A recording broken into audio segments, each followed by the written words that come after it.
I swear by Almighty God that I will tell the truth, the whole truth, and nothing but the truth. This is a sworn testimony recited by witnesses who have made the commitment to tell the truth. However, it is no secret that people lie, and the evidence left at a crime scene is often the best form of the definitive truth. This is where my career topic of study comes into play. My name is Taylor Thorpe. I'm a first-year senior ISM student studying forensic science. My first interview was with Mr. Peter Salico. He's a forensic latent fingerprint examiner for the Dallas Police Department. And to become a certified latent fingerprint examiner, you have to pass the written and practice portion of the IAI certification exam, and IAI stands for International Association of Identification. So this is an 8-hour-long exam, and 6 of those 8 hours are spent matching and excluding fingerprints, and with just one wrong identification, you have to start all over, so it definitely requires a lot of patience and attention to detail. Mr. Salico also noted how you almost have to have a obsessive compulsion disorder to excel at the job just because there's so much detail in it, and that's one of the reasons why one of their biggest challenges at the AFIS unit is clarity and only getting partial or poor quality prints. Distortion of the prints happen, and you have to be able to account for this. So these are just the main 3 types of fingerprints.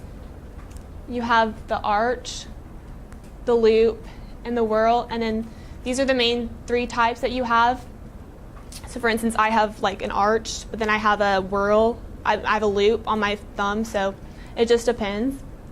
There's also different kinds of each one. For instance, there's like the tinted arch, central pocket loop, double loop whorl.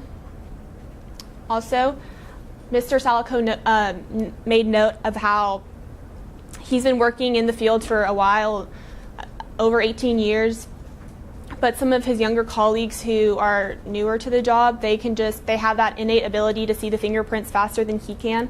And so I think that's when detailed differentiation comes into play, and you just have that innate ability to be able to see the matches faster than someone else. So my second interview was unlike all my other interviews in that it was with a digital forensics analyst at the FBI in Dallas. I wanted to venture out and see if I would be interested in digital forensics. I never really thought about it. But so I went over there, and their digital forensics lab was actually the second formed in the country. And what was interesting to me was how they actually processed a lot of the email-related airline evidence left behind during the 9/11 attacks used by the terrorists left behind. So for instance, they were able to track their email history and see that they had actually used a Kinko's in Las Vegas a couple of days prior to the 9/11 attacks. And so I just thought it was interesting how they were able to find that out in their lab in Texas, something that happened on the other side of the country. Also, so after all these efforts, Congress basically said that we need more of these labs for this reason. So ever since then, it's been the fastest growing field of forensics. It has continued, and it will continue to be a thriving field, not a dying field of forensics. Mr. Wills also noted how we're always going to be a step behind technology, so there's going to be a lot of job openings in this position. And so he also left me how at the end of the interview with, it's easier to teach people computer science and harder to teach them the sixth sense of investigative knowledge, which is what I was originally interested in, the criminal investigations part. So that was just something he left me off with. Rick Staub was my third interview, and he's a CSI and property evidence manager at the Plano Police Department. Mr. Staub told me how a lot of people think that you can get a DNA profile off of anything, and this is not the case. He told me the story of a bank robbery case he was working where the evidence left over was a leftover lollipop stick and a note that the robber had passed to the teller. And so when you're looking at these 2 pieces of evidence, you would just think that the lollipop stick would be able to identify the robber fastest and give the police their biggest lead, because it's basically the equivalent of just taking a swab of the inside of someone's mouth. However, the robber's DNA found on the lollipop stick wasn't in the DNA database, but the robber's fingerprints on the note to the teller matched someone in the AFIS, which is the automated fingerprint identification system. So this case just exemplifies how the best specimen to identify someone is different for every case. In this specific case, it was a fingerprint.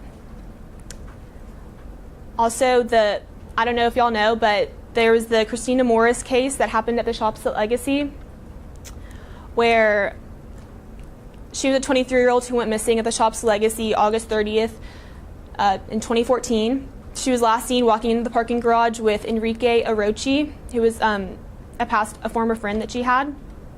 During the investigation, they found her DNA on 2 spots of the trunk mat and on the weather stripping along the bottom edge of the trunk opening. And actually this past September, they gave Orochi a life sentence for aggravated kidnapping based on the evidence that they found. They weren't able to get him to cough it up and say where her body was, and so that was obviously the main goal of the whole investigation, but Mr. Staub just reiterated how you can't let that part of the investigation that they weren't able to find her cancel out all the truth that the investigation surfaced. And this parallels with my quote this year, which is, failure is not the opposite of success, failure is a part of success.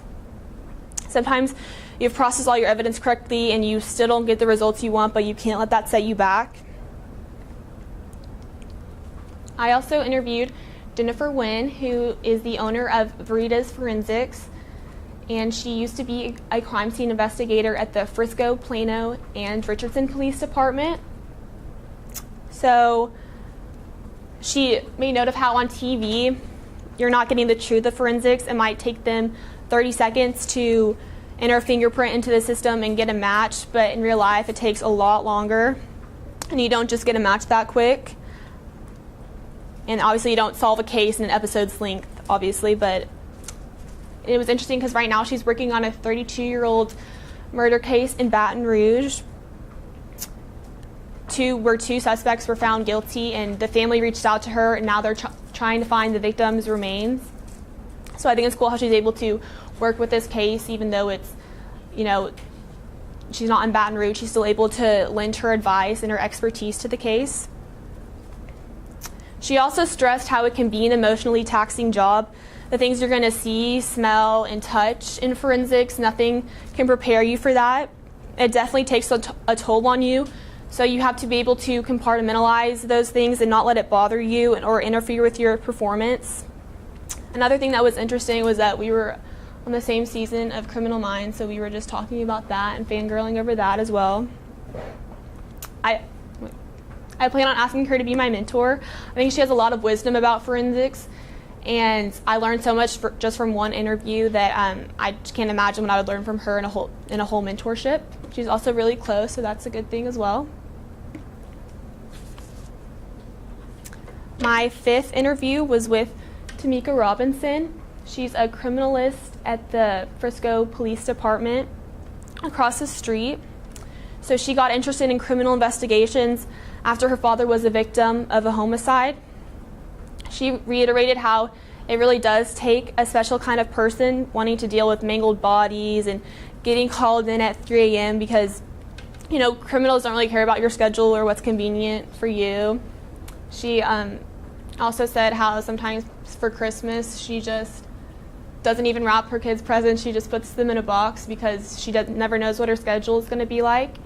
And they only had 2 people working at crime scene at the Frisco Police Department, and then they just upgraded to 4-person personnel. So she's excited about that. She also stressed the importance of how when you're testifying in court based off of the evidence that you found, you can't give your opinion or your interpretation of what happened. You have to give facts.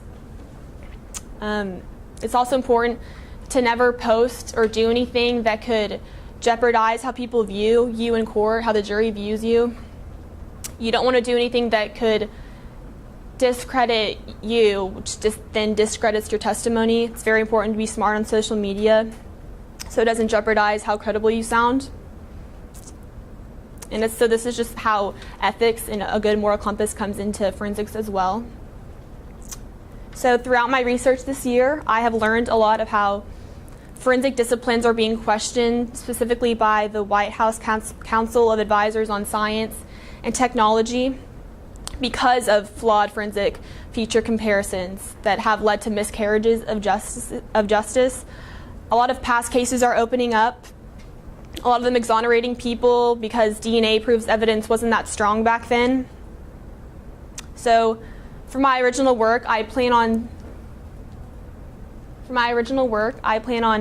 synthesizing just my own crime scene case scenario, where I look at the whole process a criminalist goes through as soon as they get to the crime scene, who they work with, how they preserve, package, and collect the sort of evidence, and just the standardized procedures that you would do.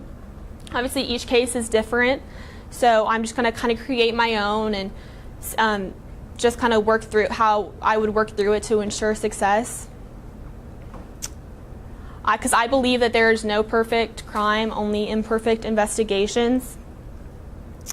I feel like I've already acquired a good foundation of forensics in my ISM journey so far, and I think as I continue as I continue on this year, hopefully under the mentorship of Jennifer Nguyen, I will only continue to grow. Thank you. I feel like that was not really.